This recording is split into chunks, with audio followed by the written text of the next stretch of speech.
Blog Talk Radio.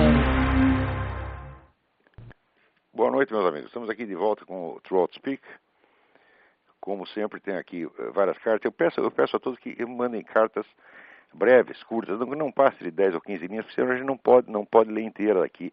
Que tem umas cartas ótimas que eu gostaria de ler inteirinha. Eu vou deixá-las mais para o fim. Se for o caso, eu não digo que vou ler inteira, mas pelo menos uma seleção.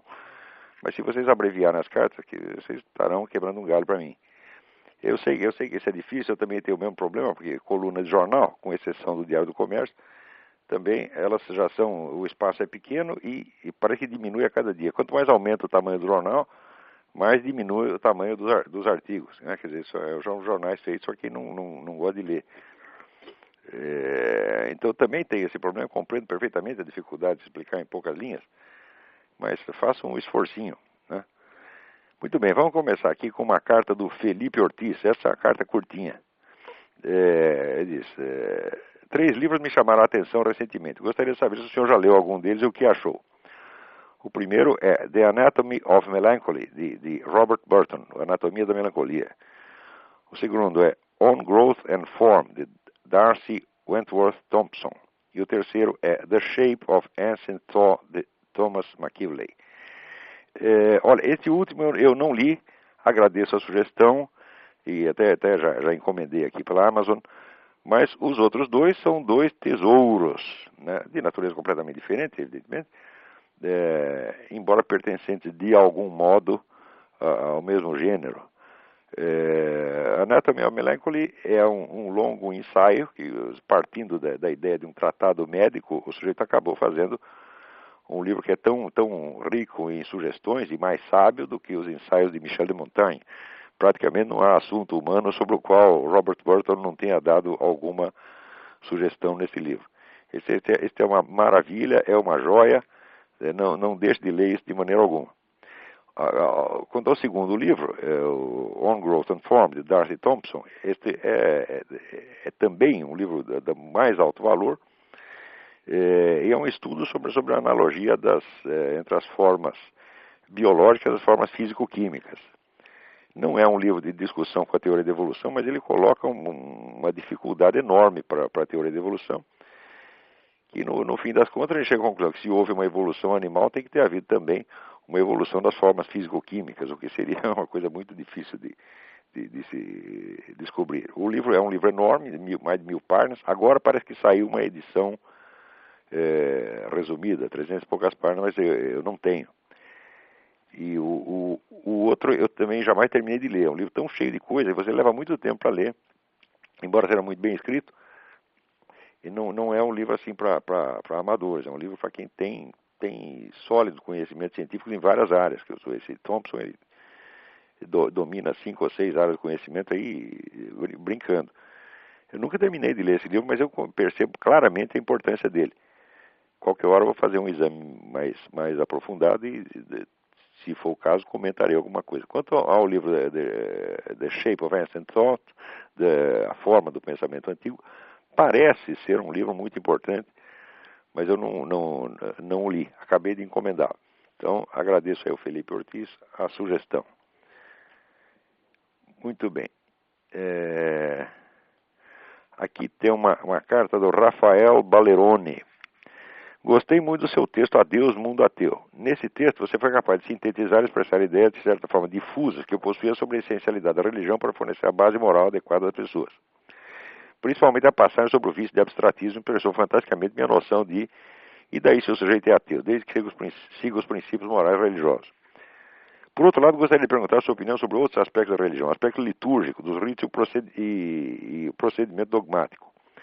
Apesar de reconhecer certa necessidade do aspecto litúrgico para certos grupos de fiéis, considero a ênfase de tal aspecto absolutamente desnecessária e inadequada.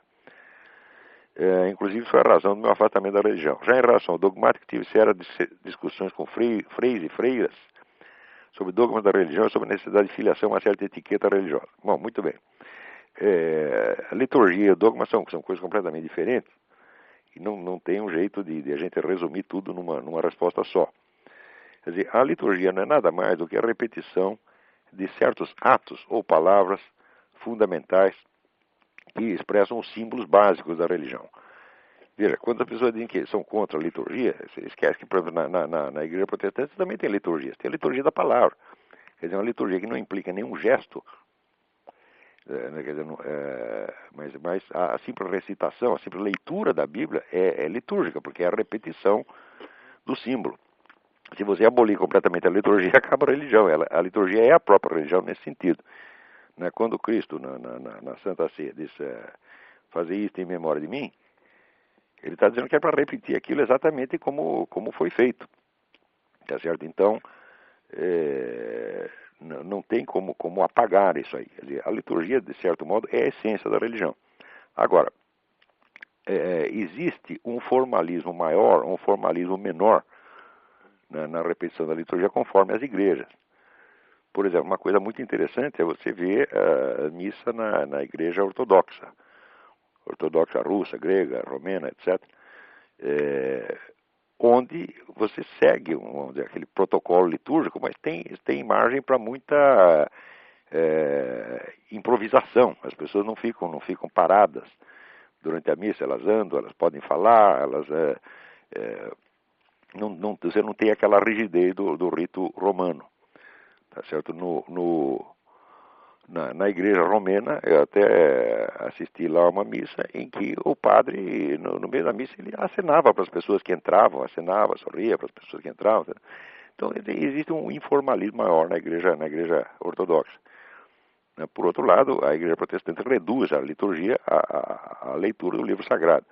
Tudo isso é possível, e eu não saberia ter uma opinião sobre o que é melhor, o que é pior. Aliás, eu acho que nessas questões de tal envergadura, a opinião pessoal da gente pouco conta. Mas se você levar a palavra liturgia no seu sentido correto, ela é a própria essência da religião. Não tem como aboli-la.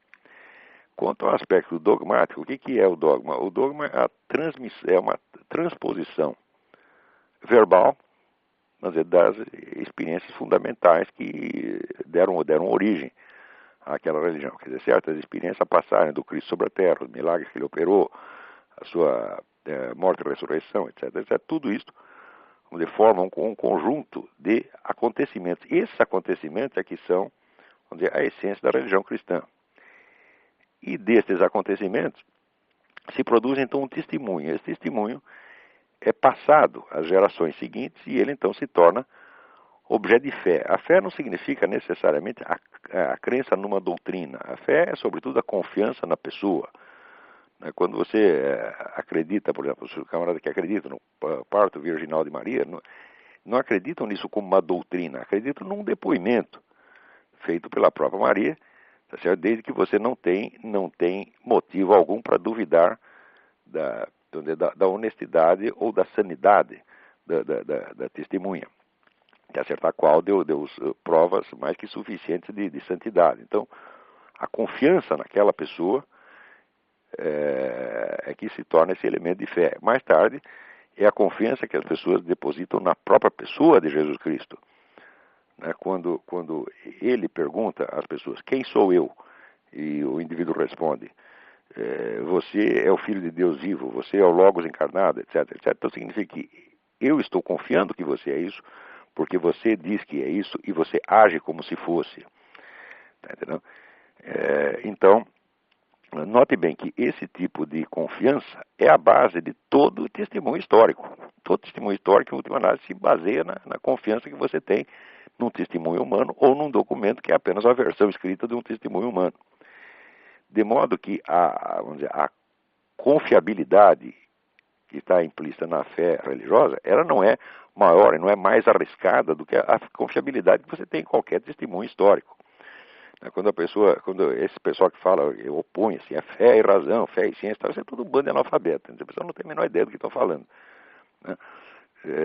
Quer dizer, tomam fé e razão no sentido definido mais modernamente por Kant. Quer dizer, Kant toma a fé como crença sem, vamos dizer, fundamento objetivo. Quer dizer, uma crença que é livre, você é livre de acreditar ou não acreditar. Não é isso? E muito bem, a liberdade jurídica de crer ou não crer é uma coisa, agora a liberdade científica é outra. Né? Você, para descrer de alguma coisa, você, para colocar em dúvida um testemunho, você tem que ter razões. Precisa ver se você é mais confiável do que a testemunha.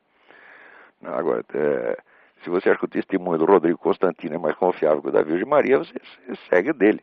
Tá certo? Eu acho que é o contrário. Né? Mas, no fim, a fé é simplesmente isso, a confiança que você tem na pessoa. Quer dizer, se o homem anda sobre a terra, conversa com você, fala com as pessoas, mas opera milagres, ressuscita os mortos, etc, etc, e ele diz, eu sou o Verbo de Deus encarnado. Então, por que você há de desconfiar do homem que fez tudo aquilo? Você não tem razão para isto, tá certo? Então, esta é a confiança, quer dizer, por que eu fiz isso e mais aquilo, você acredita em mim, naquilo mais que eu estou dizendo que posso fazer.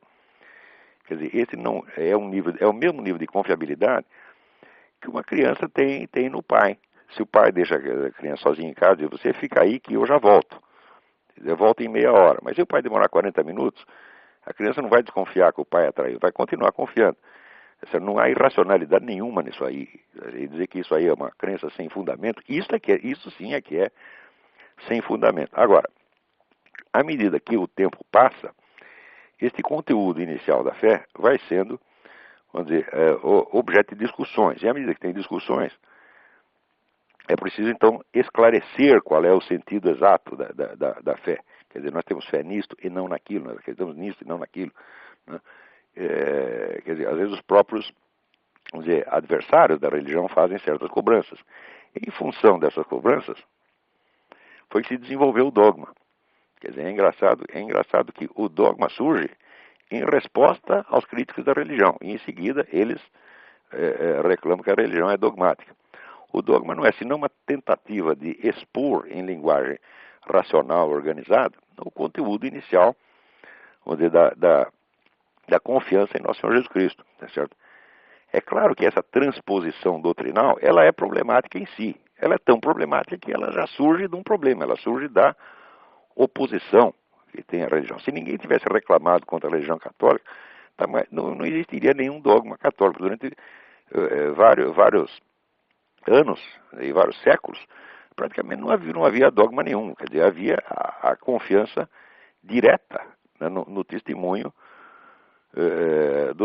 dos apóstolos, os quais, por sua vez, tinham confiança no testemunho do próprio Jesus Cristo e da Santa Virgem. Tá certo? Aos poucos é que o conteúdo cognitivo deste ato de confiança foi sendo transposto sob forma doutrinal. Então é importantíssimo entender isso. A religião não é a doutrina. Tá certo? A religião é aquela experiência originária, vamos dizer, dos acontecimentos miraculosos e da confiança que esses atos inspiram naqueles que são ou beneficiados por eles ou que os assistem. Tá certo? Isso é que é a religião. O dogma é uma expressão muito secundária. O dogma não é a religião, ele é uma tradução doutrinal da religião. Tá certo? E, evidente, essa tradução é absolutamente necessária, por quê? Por causa das discussões e por causa das objeções. Porém, em seguida, o próprio fato de você responder às objeções é usado como objeção. Quer dizer, quando o nego diz, a religião é dogmática, eu digo, mas a religião não é dogmática porque quer. Foram vocês que transformaram, que nos obrigaram a expor isto num dogma. E agora estão reclamando, não? Então, agora, é preciso entender que o dogma em si, ele não é a religião, ele é apenas a transposição doutrinal da religião. Então, eu também não vejo como se livrar do dogma assim, a longo prazo. Quer dizer, enquanto a experiência inicial da religião está viva e presente, ninguém vai pensar em fazer aquilo um dogma. Né? Por exemplo, se você confia no seu pai te deixa esperando Meu pai fazia muito isso comigo quando eu era criança. Ele tinha viajado de trem, ele me deixava sentado no trem e ia no bar tomar café. E dizia, você fica aí que eu volto. Nunca me passou pela cabeça que ele fosse me largar ali. Né? Mesmo que o trem saísse em movimento, eu sabia que ele estava por ali. Agora, se alguém me disser, você confia no seu pai, prove isso aí. Mas, vamos dizer, o testemunho dele é prova de si mesmo. Quer dizer, o indivíduo tem confiabilidade, a gente confia nele porque ele nunca mentiu. Nunca nos fez uma sacanagem, nunca nos abandonou ali, então você confia. Né? Então, não é exigível que haja na religião um nível de confiabilidade maior do que existe na ciência histórica, não faz o menor sentido. Então, se você for transformar numa doutrina a confiança que você tem no seu pai, na sua mulher. Quando você sai, como é que você sabe que a sua mulher não está transando com o vizinho? Tá entendendo? Você, na verdade, não sabe, você apenas confia. Tá certo? E sem esta confiança, a vida da sociedade humana seria impossível. Você lê o livro do Alain Périfitte, A Sociedade de Confiança. A confiança é a base da sociedade humana. Tá certo? Então, não tem o menor sentido você exigir que a religião te dê provas maiores do que você exige, vamos dizer, para a subsistência da própria sociedade. Quer dizer, essa crítica aparentemente racional, ela não tem fundamento racional algum. Ela é uma transposição, vamos dizer, de um tipo de certeza limitado que existe em ciência física, que também é uma certeza inteiramente condicional e provisória. Você está exigindo este tipo de certeza de um outro tipo de conhecimento, que é aquele que fundamenta a sociedade humana. Quer dizer, se fosse preciso provar tudo, a sociedade humana seria impossível. Então, esse nível de confiabilidade é suficiente não só para a sociedade, para a história, mas também para a religião. Quer dizer, esses negros ficam falando, existe a fé é irracional e nós estamos do lado da razão. Eles provam que, primeiro, não sabem o que é razão, são completamente irracionais, confundem a prova científica com a confiabilidade socialmente necessária, né, e exigem que uma coisa seja outra, e não percebem que estão exigindo uma coisa inteiramente absurda e infantil, na verdade. Bom, espero que com isso tenha respondido a pergunta do Rafael Balerone. Muito bem. Agora, aqui, Cláudio Miranda, de Petrópolis. Pergunta, faz algum tempo que quero lhe escrever. Primeiro, para lhe agradecer por todo esse trabalho que você vem fazendo e esclarecer os que ainda podem ser esclarecidos. Também para colocar questões e ideias. Para começar, gostaria de saber como você responde a uma crítica que a esquerda, principalmente a cristã, entre aspas, costuma fazer ao capitalismo, de que ele, para funcionar bem, precisaria que as pessoas sejam gananciosas, egoístas, competitivas, consumistas, sem compaixão, pelo menos compaixão com os menos desfavorecidos. Bom, se o capitalismo fosse assim, não duraria um único dia. Por quê? Porque a base do capitalismo é a confiança que as pessoas têm umas nas outras. Tá certo? E por que você vai confiar num sujeito, tá certo, que você sabe que é mal, ganancioso, consumista e sem compaixão? Como é que você vai confiar num nego desse? Se a pessoa não der sinais de ser um bom cidadão, uma pessoa de boa conduta e de bons sentimentos, você não vai confiar nela, porra. Quer dizer, essa objeção é idiota em toda a linha. Quer dizer, são pessoas que inventam um capitalismo na cabeça deles, inventam um modelo de capitalismo, tá certo? E não se perguntam se aquilo poderia funcionar. Quer dizer, esse capitalismo, veja, são pessoas que raciocinam, eu sempre digo isso, o brasileiro sobretudo tem muita maneira de raciocinar assim. Ele pega as definições das palavras e raciocina a partir das definições de palavras e aplica as conclusões pelo domínio dos fatos. Quer dizer, isso é uma confusão de palavras e coisas. Se você disser que o capitalismo é um regime baseado na competição, bom, isso não está errado. Isso não é uma definição do capitalismo, mas é uma das propriedades do capitalismo, a existência da competição. Então, baseado no fato de que existe essa propriedade, você concebe um modelo de capitalismo que é inteiramente fundado nessa propriedade. Tá certo? Note bem que até aí você está raciocinando apenas a partir de palavras. Tá certo? E aí você cria esse modelo de capitalismo e em seguida você o critica e diz que aquilo é mal. Agora, para você sair desse curto-circuito verbal, você precisa pensar se aquele modelo que você concebeu a partir de uma simples definição verbal poderia existir na realidade. E a resposta, no caso, é evidentemente não. Tá certo? Você vê, se você for der um pulo até o Ceasa ou qualquer mercado, tá certo? Você vê um comerciante gritando assim pro outro, quanto custa tal coisa? Você diz o preço. Manda tantos quilos, tantas toneladas para mim, te pago no dia tal. Tá certo? Nunca ninguém duvidou disso aí. E se não houver esse ato de confiança, se tiver que haver controle de tudo, o mercado para. Tá certo? Agora, por que você vai confiar em quem você sabe que não presta? Tá certo? Então, vamos dizer, a unidade intrínseca do capitalismo e dos valores morais, sobretudo nos valores religiosos, é uma realidade histórica. O capitalismo surge exatamente, o capitalismo moderno surge exatamente nos Países Baixos, após a reforma protestante, porque após a reforma você a igreja não tinha mais chefe, quer dizer, tinha uma igreja em cada esquina e cada igreja fazia que bem entendia. E isso realmente fomentou, tá certo, o capitalismo. Por quê? Porque as pessoas tinham que aprender a confiar umas nas outras. Elas não tinham mais a garantia de uma instituição, vamos dizer, que governasse a todas. Então isso estimulou, vamos dizer, não só a iniciativa individual, mas o surgimento da confiança, tá certo? E fez com que as sociedades se tornassem muito mais integradas, tá certo? Então, na verdade, o capitalismo o próprio Adam Smith dizia que o capitalismo se baseia em valores morais que ele não pode criar, que ele tem que encontrar pronto, que vem de uma situação anterior. Quer dizer, aí você tinha 1,5 milênio de cristianismo quando surge esse movimento, então, capitalista moderno. Tá certo? E surge também espontaneamente. Ele é criado pela confiança, não é que ele necessita da confiança. Ele é um efeito da confiança, tá certo? E a confiança implica, evidentemente, algum conhecimento sobre a conduta do cidadão. E se você sabe que é um nego egoísta, que só pensa nele mesmo, tá bom, o que você vai fazer? Você vai fugir dele, pô. Você vê, também é preciso ver que no Brasil, né, existe muita gente assim. Quer dizer, a classe mais rica no Brasil, ela às vezes corresponde a este modelo, tá certo? Mas o Brasil, evidentemente, não é um país tipicamente capitalista, tá certo? Ao contrário, o Brasil tem um capitalismo travado, tá certo? Pelo intervencionismo estatal onipresente e pelos controles estatais. E por que precisa de tanto controles estatais? É porque as pessoas não confiam nem mesmo em si próprias. Elas mesmo querem ser, vamos dizer, dominadas e fiscalizadas por uma autoridade, porque elas sabem que não prestam. Todo mundo sabe que o brasileiro é o povo mais dinheirista do mundo. O brasileiro não pode dizer que o brasileiro só pensa em dinheiro, porque ele também pensa em sexo. Mas se tirar o sexo, ele só pensa em dinheiro. Ou como dizia o Milor Fernandes, ele pensa em falta de dinheiro.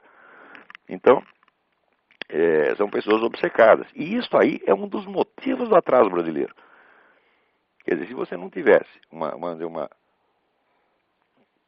de tantas pessoas de baixíssimo nível moral, tá certo? Egoístas, pueris, na verdade, porque egoísmo é uma coisa de criança, tá certo? A criança é naturalmente egoísta, um bebê é totalmente egoísta, porque ele nem sabe que os outros existem, ele é o centro do mundo, ele é o umbigo do mundo, tá certo? À medida que você cresce, a sua individualidade, a sua personalidade, ela vai crescendo, ela vai abrangendo, de certo modo, outras pessoas que ficam, vamos dizer, como extensões suas, né? A sua mulher é uma extensão sua, a sua família é uma extensão sua, os seus amigos são uma extensão sua, tudo aquilo faz parte do seu mundo. Tanto faz parte do seu mundo que quando uma dessas pessoas morre, tá certo? Você fica triste, você perde alguma coisa, você se sente empobrecido. Então isso tudo faz parte da sua personalidade, tá certo?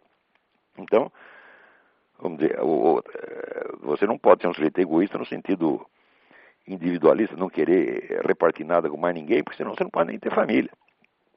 Tá certo? Então, vamos dizer, o egoísmo é uma atitude pueril, que o ser humano naturalmente acaba superando através da sua convivência na sociedade. Tá certo? Então essa ideia aí é simplesmente uma estupidez. Então o Cláudio Miranda, o Cláudio ainda observa que mesmo que o capitalismo fosse tão ruim, quer dizer, qual é a prova de que o socialismo é melhor? Né? Quer dizer, o socialismo é o único regime que conseguiu matar de fome 30 milhões de pessoas de uma vez só. No famoso grande salto para a frente do Mao Tse Tung, que foi a coletivização da agricultura, morreram 30 milhões de pessoas de fome, tá certo? E na União Soviética a fome foi tanta que ela se tornou uma arma estratégica. Quer dizer, Stalin usava a proibição de entrada e saída de alimento para matar populações inteiras. Quer dizer, coisas desse nível. E você vê na China até hoje, a China mesmo, tendo essa abertura para o capitalismo nos últimos 10 ou 15 anos, a China ainda está numa miséria, ainda carrega um legado de miséria do comunismo, que é uma coisa inimaginável no Ocidente. Tá certo? Então, quer dizer, qualquer sujeito que seja ter uma mentalidade socialista, ele não tem autoridade nenhuma para criticar o capitalismo. Quer dizer, quando você falar isso, você quer saber, manda a merda e pronto. Não fica discutindo mais com esses caras, porque não adianta. Discutir com o comunista é perder tempo. Muito bem. Agora vamos aqui, uma pergunta do Rodrigo, da Aletéia Importadora. As questões proibidas, como as chamava Voegelin, teriam em sua origem alguma relação com o hábito maçônico de separar os grandes mistérios dos pequenos mistérios? A resposta é não. Uma coisa não tem nada a ver com a outra. Quer dizer, as famosas questões proibidas, elas surgem, sobretudo, a partir da formação do moderno método científico, que o método científico, ele, para funcionar, ele tem que recortar um pedacinho da realidade, fazer abstração de milhões de coisas, e praticamente criar um modelo hipotético, tá certo? E raciocinar só dentro dos dados que caibam nesse modelo hipotético. Isso quer dizer que a ciência não estuda a realidade concreta. A realidade concreta é vamos dizer, o acontecimento acompanhado de todos os seus componentes acidentais, sem os quais ele não poderia acontecer. Né? O que a ciência faz? Ela recorta esses acidentes e fica só com aquilo que corresponde mais ou menos à definição da esfera científica considerada. Então, de cara, a ciência não dá conhecimento da realidade, a ciência dá conhecimento de aspectos hipotéticos e convencionalmente recortados da realidade. Mas uma vez que se concebeu esse método, tá certo? Ele, no instante seguinte, já se tornou, em vez de um método, se torna um princípio. E na hora que se torna um princípio, ele proíbe a investigação do que quer que não caiba dentro do método. Quer dizer, é uma forma de império da burrice. Né? Quer dizer, a ciência moderna veio junto com uma burrice absolutamente formidável. Um dos porta-vozes notáveis desse dogma da burrice foi Kant. Com aquele negócio de que, não, nós só conhecemos os fenômenos, não podemos conhecer as coisas em si, etc, etc. Quando isso é uma bobagem. Quer dizer, você acha que agora eu estou falando num fenômeno de telefone ou num telefone? Estou num fenômeno de computador ou num computador? Eu estou aqui sentado num fenômeno de mesa, sentado num fenômeno de cadeira, né? Com um fenômeno de mesa cheio de fenômeno de papel dentro de mim, eu estou com essas coisas dentro de mim. Essa ideia da coisa em si é estupidez. Eu sempre achei que Kant, vocês vão estranhar, mas Kant era burro. Era burro. Eu sei tudo que eu estudo dos textos dele, eu estudei muito Kant. No começo fiquei muito impressionado com aquilo, porque era difícil.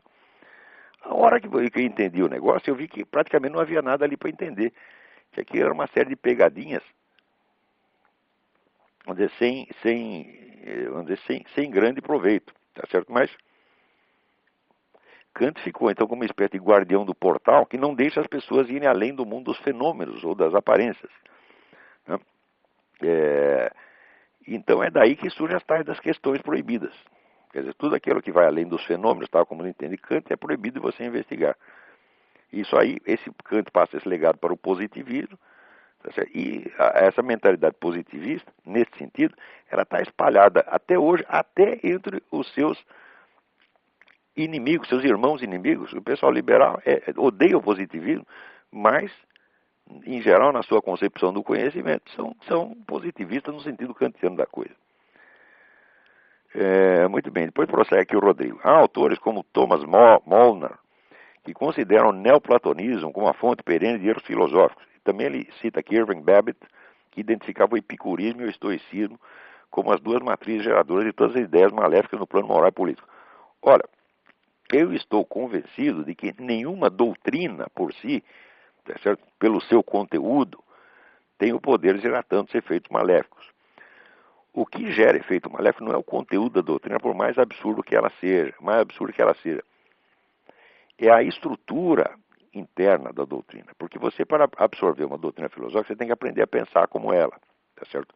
Mas na hora que você imita o conteúdo, você absorve o conteúdo das ideias, você está absorvendo a forma, a estrutura, o modo de raciocinar, de perceber, de sentir, de imaginar, etc, etc.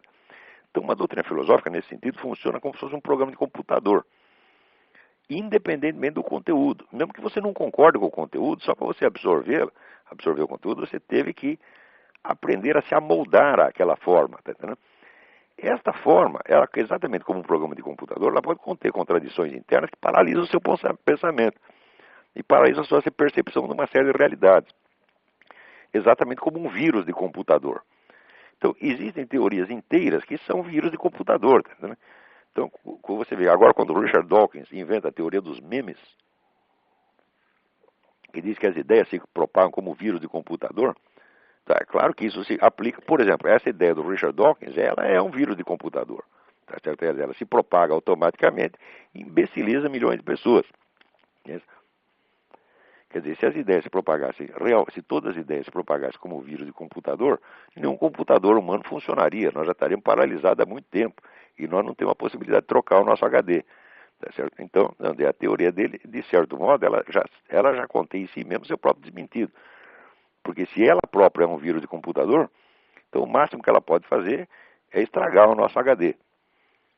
Agora, quando diz que as teorias são vírus de computador, bom, ele que fale por si. A sua teoria é um vírus de computador. Mas existem outras ao longo da história que também são vírus de computador. E eu acho que o epicurismo é uma delas. Eu chamo de vírus de computador uma teoria, quando é que é aplicada até suas últimas consequências, leva a contradições intoleráveis e se come a si mesma, de algum modo. Só que para você chegar até essa contradição final, seguindo o fio da meada, pode levar muito tempo. Tá certo? Então, essas contradições profundas, que não são as contradições de aparência, não é o conteúdo da doutrina, é a forma lógica interna dela. Essas contradições, elas podem ser passadas de geração em geração, e se propagar imbecilizando milhões de pessoas. Então, eu não sei se eu poderia acusar disso o neoplatonismo ou o epicurismo, certamente sim, tá certo? A influência do epicurismo ela vai muito além do que as pessoas imaginam. Até eu dediquei 2 ou 3 capítulos do meu livro Jardim das Aflições justamente a isso. Quer dizer, o epicurismo é uma teoria inteira, na sua estrutura lógica, ele é inteiramente absurdo. Mas é absurdo em cada linha, mas são tantos absurdos que, vamos dizer, entope o seu pensamento. Quer dizer, você identificar um erro é fácil, vamos dizer, mas uma sequência formidável de erros, você não pega. A partir da hora que você absorveu aquilo, mesmo não gostando, aquilo já está te fazendo mal. Muito bem. Aqui uma carta do professor Benê Barbosa. Suas colocações são sempre precisas sobre o controle social. Gostaria, se possível, que o senhor fizesse um paralelo, uma análise sobre as sempre presentes campanhas anti-tabagista, anti-obesidade e anti-armas. Ele assina aqui, ele avisa, em tempo, eu sou obeso, fumante e bem armado. Faz muito bem. Estou com o senhor, professor. Tem toda a razão. Agora, essas campanhas todas, o objeto delas, o alvo, o pretexto, o assunto delas não interessa. O que interessa é o fato de que elas sempre alertam a população contra algum risco hipotético, prometem uma defesa contra esse risco, tá certo? E, em nome dessa oferta de defesa, cria uma série de controles sociais absolutamente totalitários. Isso é sempre assim. Então, a obesidade é um pretexto, as armas são um pretexto, o tabaco é um pretexto. Né? Por exemplo,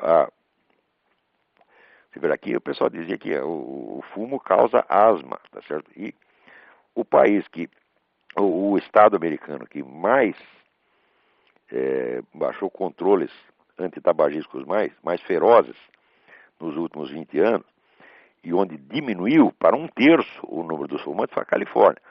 Mas enquanto o número de fumantes diminuía para 1/3, o número de casos de asma quadruplicava.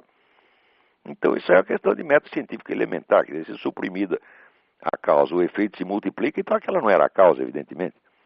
Do mesmo modo, o famoso câncer pulmonar, não existe a menor prova, mas a menor prova de conexão entre fumo e câncer pulmonar. Tá certo? Ele pode ser um elemento que contribui, se somado a não sei quantos outros elementos, etc, etc, etc. Mas ele em si, quando aparece seu cigarro, o fumo causa câncer pulmonar, isso é mentira, isso é propaganda enganosa. Quer dizer, se você espremer o nego, numa ação judicial, prove isso, ele não vai poder provar. Tá certo? Então significa que os ministérios da saúde do mundo e a própria Organização Mundial de Saúde estão fazendo propaganda enganosa. Agora, por trás disso, você tem o dinheiro das indústrias farmacêuticas, que é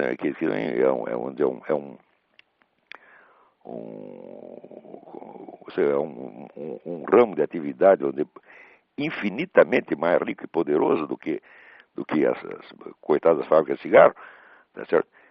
E que exercem uma função controladora no mundo, que são os donos da saúde. Aqui, por exemplo, aqui nos Estados Unidos, o que a indústria farmacêutica não gosta, a DEA, que é a Drug Enforcement Administration, proíbe.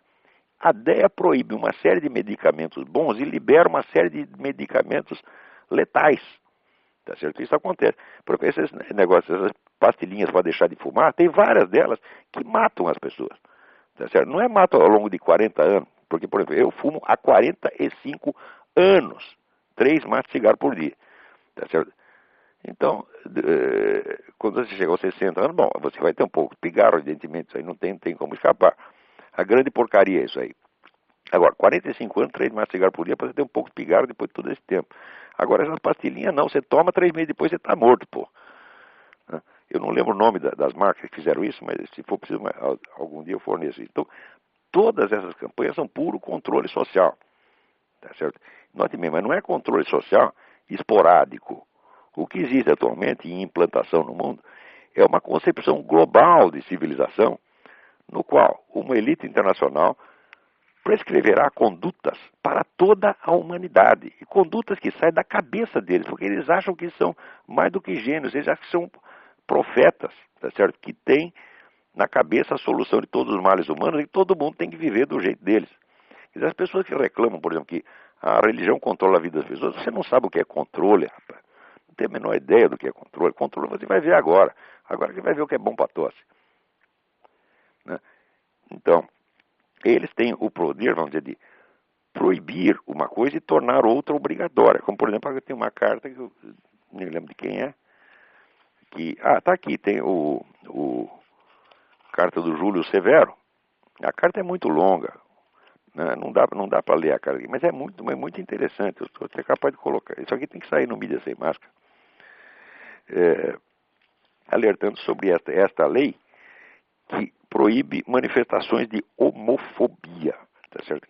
Quer dizer, o que é homofobia? Quer dizer, você não... Note bem, se você define o homossexualismo como uma opção por um determinado tipo de prazer, diz que reconhece o direito àquele prazer, tá certo? O direito ao prazer é coextensivo ao direito à repugnância. Né? Isso quer dizer, por exemplo, você tem o direito de comer abóbora. Eu não posso nem ver abóbora, né? Então eu tenho repugnância para abóbora, e o outro gosta, tá certo? Então, se existe o direito ao prazer, existe o direito à repugnância. Existem pessoas que não por ser neuróticas, mas por natureza delas, elas têm uma repulsa física, por exemplo, de se aproximar de alguém do mesmo sexo. Por exemplo, se vocês lerem as memórias do nosso grande escritor, Graciliano Ramos, tá certo? Ele, quando ficou na cadeia, tá certo? O maior horror que ele tinha era da aproximação dos homossexuais. Ele chegava a ficar sem comer porque tinha um cozinheiro gay ali, né, todo efeminado, e ele, o Graciliano ficava, ele tinha repugnância física disso, é uma coisa que ele não podia controlar.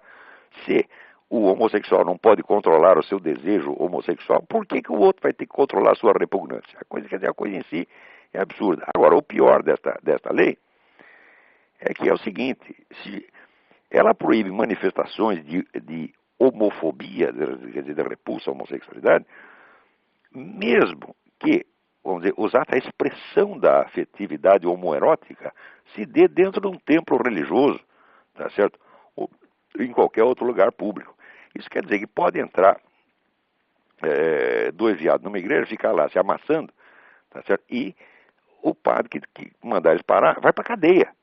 Isso é gravíssimo. Claro que isso aí não é uma lei feita para beneficiar os homossexuais. Note que eu seria a última pessoa a aceitar qualquer perseguição que fosse a sujeito por causa da sua conduta sexual. Para mim, a ideia em si já é repugnante, né? Eu não tenho nada a ver com a vida de ninguém, não sou autoridade nenhuma para mandar as pessoas fazerem assim um assado, tá certo? Nunca suportei na minha vida gente falando mal dos outros por causa de conduta sexual, não aguento isso, tá certo? Mas aqui não se trata de proteção ao homossexualismo. Por que não se trata do homossexualismo? Proteção. Porque, pense bem, quantos homossexuais no mundo sentem a necessidade urgente de trocar carícias dentro de uma igreja? Você vê que isso aí é uma fantasia sexual muito rara, né? Todo mundo prefere na cama, na boate, na rua, né? Na praia. Por que tem que ser dentro da igreja? Agora, se for dentro da igreja, né, ninguém vai poder reclamar. Então, quer dizer, para proteger o direito que suposto direito que homossexuais teriam de expressar os seus desejos dentro de um recinto específico, que é a igreja, então você cria uma lei que proíbe a igreja de exercer um direito elementar. Quer dizer, que é o direito de exigir que no seu templo, que é um lugar de culto, as pessoas se comportem de acordo com o culto. Ora, Por exemplo, se você é membro de um clube de futebol de botão, tá certo?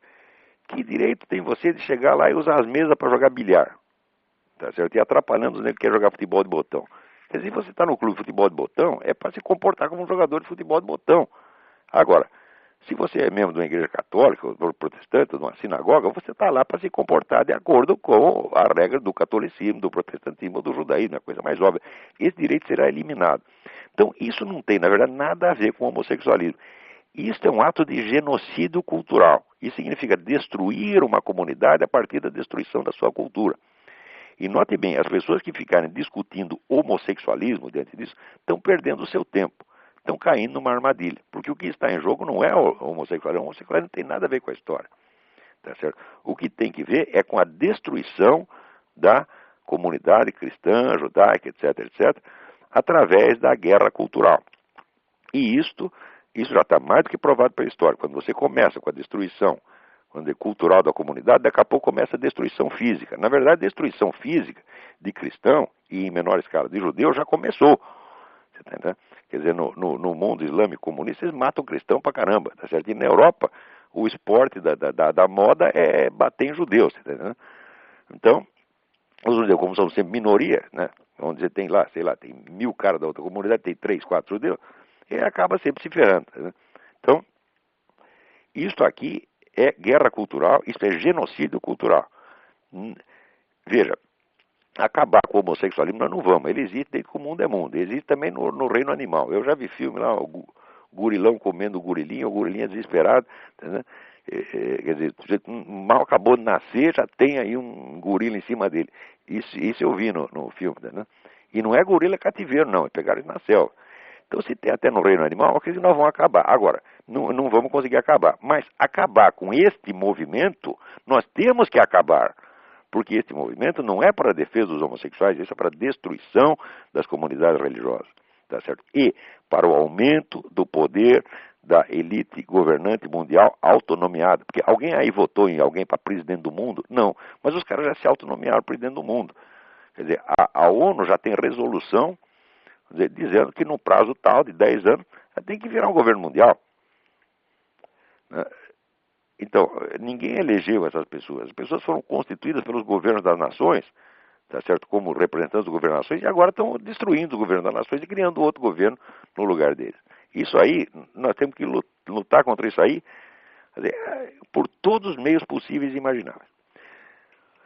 Vamos ver se tem alguém na linha aí. Olha, aqui tem, só para avisar, aqui tem uma carta do Marcelo Bernardes Fernandes, com Z no Bernardes e Z no Fernandes, portanto é em espanhol. A sua carta é muito interessante e eu pretendo lê-la inteira, mas não vai dar para fazer mais isso nesse programa, então eu vou ficar para o próximo. Vamos ver se tem alguém na linha aí. Oi, Olavo. Oi, quem é? Aqui é Alexandre Fraguglia, aqui de Liverpool, na Inglaterra. Tudo bem? Tudo bem. Minha pergunta é o seguinte, a questão da moral, né? Todo indivíduo se baseia na questão moral, né? E subsequente à sociedade. Como é que você vê a democracia atual hoje em dia, principalmente nos Estados Unidos e aqui na Europa, já que se permite um monte de coisas como pornografia, o uso de drogas, e a própria manipulação das leis, né, pelo poder jurídico. Veja, o problema não é a permissão, tá certo? O problema é a repressão do contrário, como exatamente no caso do homossexualismo, tá certo? Uma coisa é você deixar de perseguir a conduta homossexual, uma coisa é permiti-la. A outra coisa é você botar na cadeia quem é contra ela. São duas coisas completamente diferentes. E eu acho que a simples permissão, até a permissividade, ela por si não destrói a democracia. Ao contrário, porque a maioria do povo sempre vai seguir, vamos dizer, a moral tradicional. Quer dizer, existe um certo padrão de normalidade que ele continua sempre em vigência, desde que as entidades religiosas, entidades conservadoras, tenham os meios de continuar repassando a sua tradição de geração em geração. Então a maioria nunca vai aderir à maluquice, tá certo? E os direitos da minoria, acho que nós temos que assegurá-los sempre. Eu acho que qualquer minoria, por mais maluca que seja, a gente tem que assegurar os direitos dela. Agora, o que não pode é você proibir as pessoas de ser contra aquilo. Tá certo? E esta que é a nuance que os caras estão introduzindo agora. Né? Então, quer dizer, não é que eles estão liberando a conduta homossexual, ela, na verdade, sempre foi liberada. Essa ideia de que homossexuais são perseguidos. Eu acabei de ler um livro aqui sobre sobre o homossexualismo em Nova York nos anos 20. Aquilo era geral, os caras estavam por cima da carne seca. Saiu um outro livro aí também, acho que Nas Malhas de Hollywood, saiu até uma edição brasileira, que mostra que em Hollywood jamais houve repressão ao homossexualismo, ao contrário, os homossexuais mandavam naquele negócio. Entendeu? Então eu acho que todo grupo, por diferente que seja, tá, ele tem que ter lá o seu espaço reservado. Tá certo? O que não pode é permitir que esses grupos sejam usados como instrumentos para o crescimento de um controle social contra a maioria. Isso aí realmente não pode. Tá certo? Isso aí ameaça destruir a democracia, mas muito rapidamente. Tá certo? Começa com o negócio do controle do vocabulário, não pode dizer isso, não pode dizer aquilo, não pode dizer aquilo outro. Então, meu Deus do céu, antigamente você tinha... Né? Hã? Seria o relativismo total, né? Não se pode... Não, é o relativismo obrigatório, tá entendendo? É o relativismo absoluto obrigatório. Quer dizer, você não pode dizer mais que 2 mais 2 são 4, porque isso se torna tirânico, né? Então, o pessoal usa o pretexto de relativismo para impor uma autoridade absoluta. E isso que pode realmente destruir a democracia, e está destruindo.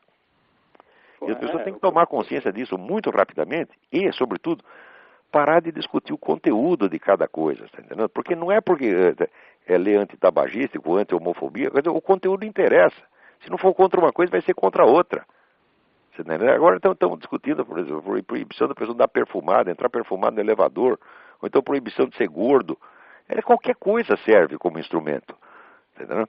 Quer dizer, é apenas tratar de proliferar controles sociais e impor, vamos dizer, contravalores, impor valores absurdos, inventados da cabeça desse meia dúzia de bilionário maluco, que domina desses organismos internacionais, e domina através do financiamento das ONGs. Então esses camaradas eles acham que tem a solução para todos os problemas humanos e eles inventam as formas mais estapafúrdias e destrutivas, tá certo? Tentando impor realmente uma nova ordem, tentando modificar a natureza humana. Então isso é realmente um risco para a democracia. Agora, a questão da pornografia e do consumo de drogas, qual que é a base moral para se permitir mesmo o uso controlado? Não, são duas coisas diferentes, porque eu nunca soube ninguém que quando ele tivesse assassinado alguém porque ele leu a revista Playboy. Se ele leu a revista Playboy, ficou maluco, matou a pessoa. Agora, cocaína, sim, você cheira a coca, você fica doido e pode matar pessoas. Então, eu sou contra a repressão à pornografia, mas sou a favor do isolamento dela. Quer dizer, você não pode expor isso para todo mundo, isso é para um público muito específico, quem quer aquilo tem direito àquilo, mas você não pode tornar a pornografia obrigatória. Né? Que é o que estão querendo fazer agora. Pô. Quer dizer, não só a pornografia, você veja, na Holanda já tem o partido pedófilo, aqui você tem um movimento pedófilo importante. Eu tenho certeza que antes de 10 anos a pedofilia não só estará liberada, como ela será protegida por lei, exatamente como acontece com o homossexualismo, que a tendência é exatamente essa. Então você não vai poder nem chamar mais os negros de pedófilo, a palavra pedófilo vai ser proibido, você vai ter que... Né, como é que é? É um amor com defasagem geracional. Vai ter que já dizer assim, vai falar pedófilo é pejorativo, então, é preconceito, não pode chamar os caras de pedófilo. Aos pouquinhos vamos voltando aos tempos de Nero, né? Sem sombra de dúvida, sem sombra de dúvida. Nero, Herodes e companhia. Exatamente, estão todos aí de novo. Né? Pois é. Aí, olha, esse governador da Bahia, né, esse folião maluco, tá certo? Esse sujeito é a reencarnação do Nero. Né? Ele é capaz, sei lá, agora, depois dessa bagunça toda que ele fez lá, né, empurrando a mulher para dar um beijo lésbico na mulher do ministro, na frente de todo mundo, né? Então agora só falta mesmo tocar fogo na cidade para se divertir, pô, né? Porque esse sujeito é louco, eu não tenho a menor dúvida. Esse Jacques Wagner é um bêbado e louco, tá certo? Eu acho que ele não tem a menor ideia do que ele faz, não. Bom, então vamos ver se tem outra pessoa na fila aí. Ok, abraço. Um abração, tudo de bom. Até mais, tchau. Alô? Alô? Não, no momento não tem ninguém na fila. Mas enquanto isso, vou tentar responder a cartinha aqui do Luiz Valério, que pergunta qual seria a prioridade, no estudo das obras do Mário Ferreira dos Santos, qual seria a prioridade, a ordem de leitura?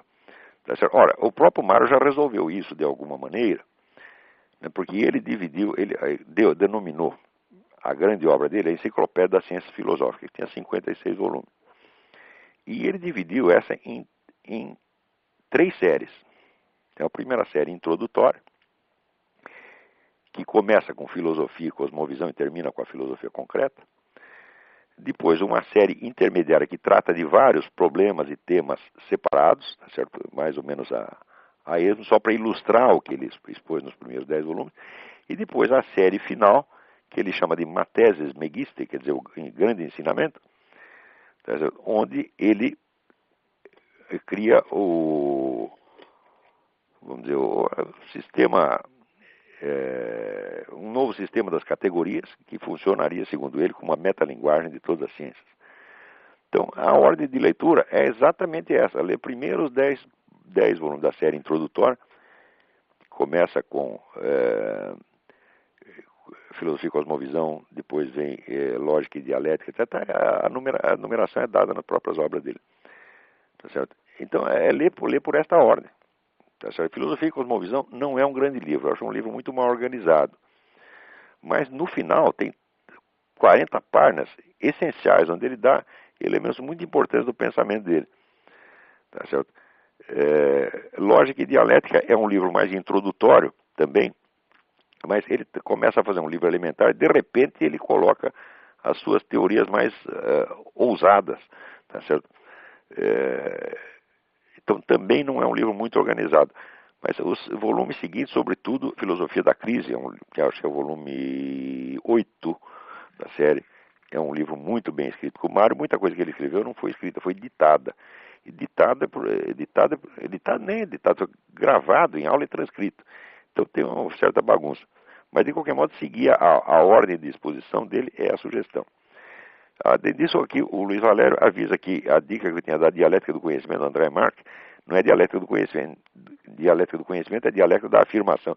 Tem toda a razão, já estou ficando velho gaga. É dialética da afirmação que se chama o livro.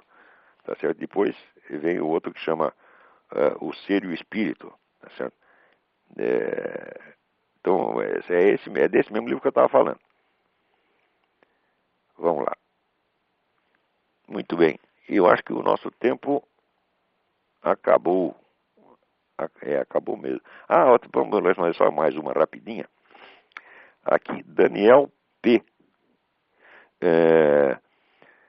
Suas críticas ao desconstrucionismo me chamaram muita atenção.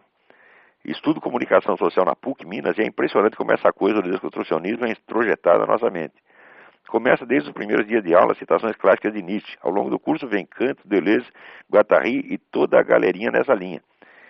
Então ele me pede algumas sugestões de livros que serão críticos dessa corrente. Existem 2 livros muito importantes para isso aí, Daniel. Um chama-se At War with the Words, Em Guerra com a Palavra. O nome do autor é R.V. Young, Y-O-U-N-G. Não deixe de procurar esse livro, At War with the Words. E o outro é Against Deconstruction, escrito por John Ellis, E-L-L-I-S. Olha, eu acho que esses 2 livros bastam para resolver o problema, porque esse negócio de desconstrucionismo é tão absurdo que a pessoa só adere a ele por vontade, por um ato de vontade. Tá certo? Na verdade, as pessoas os aderentes dessa escola estão pouco se lixando se aquilo é verdade ou não. Porque pela própria teoria deles não existe verdade nenhuma, existe somente a vontade de poder.